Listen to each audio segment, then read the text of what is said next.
Hey there, this is Justin Showers, the principal broker with Home Basics Real Estate. Today we're posing the question, will technology replace real estate agents? The answer is no.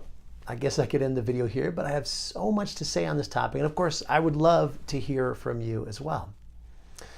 We have a brand new McDonald's by my office. It's got all the bells and whistles. One thing you'll notice right away when you walk in the door is that there are no cashiers. Instead, you'll see these great big digital screens that look like giant iPads. They have pictures of every item they sell, and you simply tap through the menu and add your favorites to the cart. You pay for it, it prints out a receipt with a number on it, and they call you when it's ready. And I love it. It's super slick. I do feel bad that perhaps those big screens have replaced or will replace thousands of jobs, but I admit that it's kind of cool. Maybe a bit of a novelty or almost gimmicky, but cool. The other night, I was shopping at the grocery store and they announced that they would be closing in 15 minutes. I had a lot of stuff in my cart, including fruits and vegetables. When I went to the front, there wasn't a single cashier. We all had to line up at the self-checkout. There were probably more than a dozen shoppers waiting to check out. I groaned audibly and the people around me knew exactly what I was expressing. Let me just say that I consider self-checkout at the grocery store a form of torture, especially when it's close to midnight on a Saturday. I probably had over 50 items to scan, and in the middle of it, I must have really fouled it up because the screen said I needed to wait for an attendant to come over and help me out. That took about 3 minutes because the one gal, who was super cranky by the way, was handling 6 of these machines by herself. No pleasantries were exchanged. She fixed the problem but didn't bother to tell me what I had done wrong, and about 10 items later, I got the same message on the screen. The whole process took me nearly 10 minutes. I looked at the receipt as I was walking out and noticed 3 errors. It was only a matter of a couple dollars, so I certainly wasn't going to try and sort through it as the store was closing, and I desperately wanted to get home. It was a terrible experience for me and for the lone employee overburdened with the task of this technology, and for everyone else that had to endure the same process.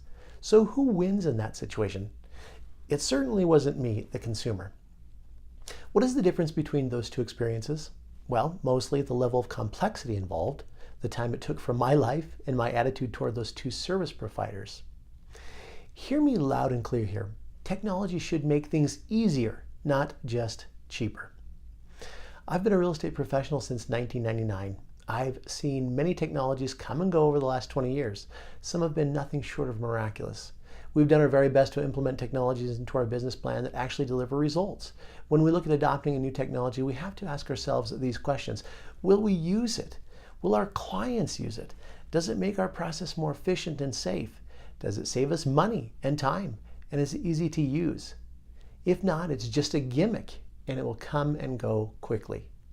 There has to be value in the technology. The market will quickly eliminate the losers. Let me give you several examples of technologies that have absolutely enhanced the real estate industry.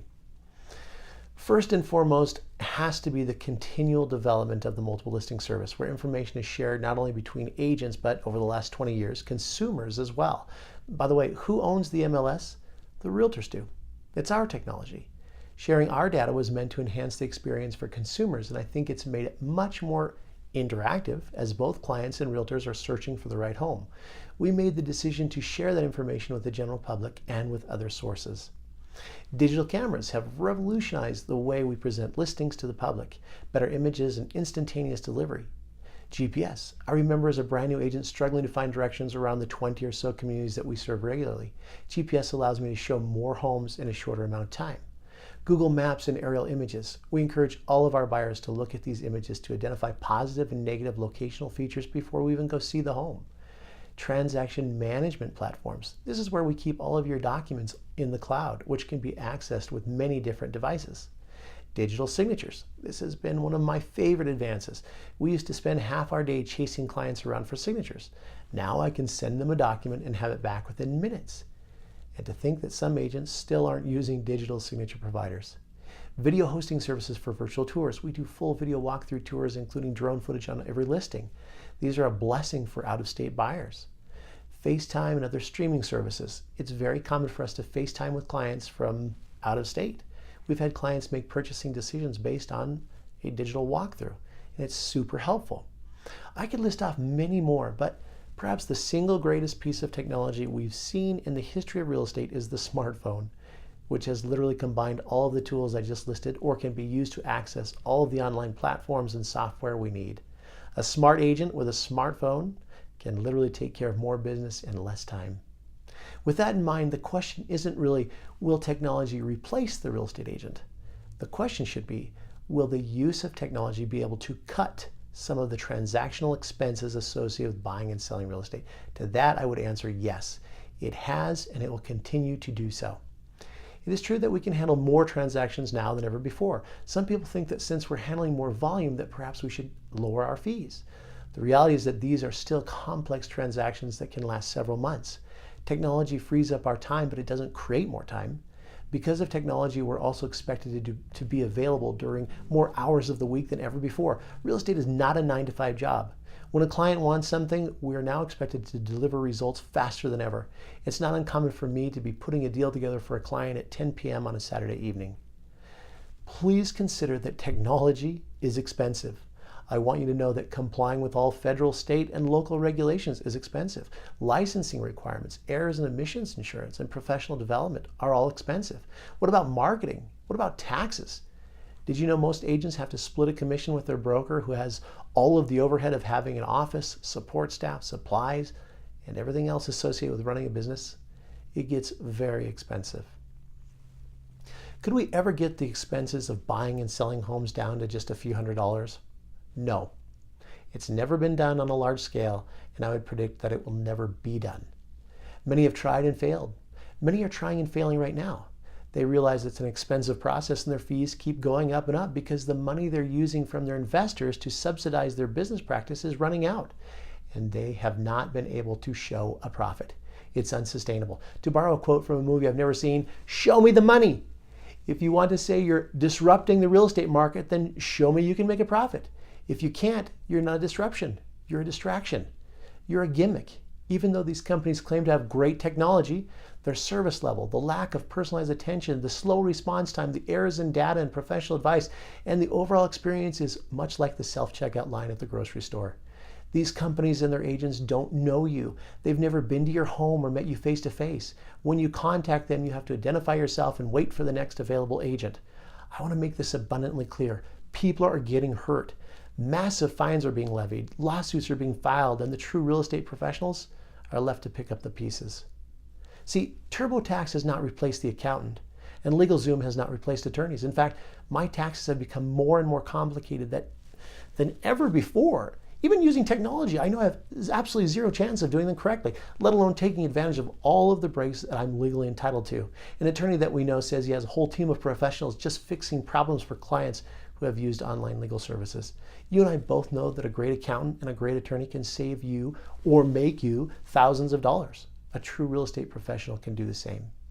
You might say, well, I could just sell my home by owner, or I could just find a home on my own. You could do that, but representing yourself is dangerous, time-consuming, and usually fruitless, especially if your goal is to save money. Why? Because two parties can't save the same commission. See, even if you split the amount of what the commission would be between the buyer and the seller, you're still leaving money on the table. By the way, we're not just talking about hammering out a sales price between two parties. That's always a challenge, of course. Warning, the best negotiator will win. Getting a deal closed, that's entirely different. There are just too many variables that you simply just don't know about. You don't know what you don't know. Real estate is my profession. I've heard people say to me, this isn't my first rodeo. Okay, so you've been through a real estate transaction or two. Good for you. I've devoted half my life to this industry. I've closed over 1,000 transactions as a broker. I can add tremendous value if you'll let me. You're an expert in something else, and I would value your guidance as a professional in your field. Thanks to YouTube University, we live in a world where people know generally how things are done, but they don't really know how to do it. We're experts on everything, but masters at nothing. What I'm getting at here is that technology cannot replace experience, period, end of story. Technology cannot replace the sheer mechanics and logistics of the transaction. There's still a whole lot of running around to make these deals work. Technology can't create more hours in a day, but it can save you time. Yes, those are two different things. Technology can rarely, if ever, match the service level a great professional can give you. So who wins in the future? Who has staying power? Who can remain relevant? Certainly a brokerage that uses technology. I think it's real estate brokerages who are set up to run lean and mean. no highly paid executives, and minimal support staff. Brokers who are willing to tailor make a commission structure for you in your particular situation and have the freedom to do so. I think real estate brokers will dominate the future, unlike real estate agents who split the commission with their broker. Frankly, I think it's a company like ours. We're positioned to take on the future. Never in the history of real estate has top-notch representation been more important than it is right now.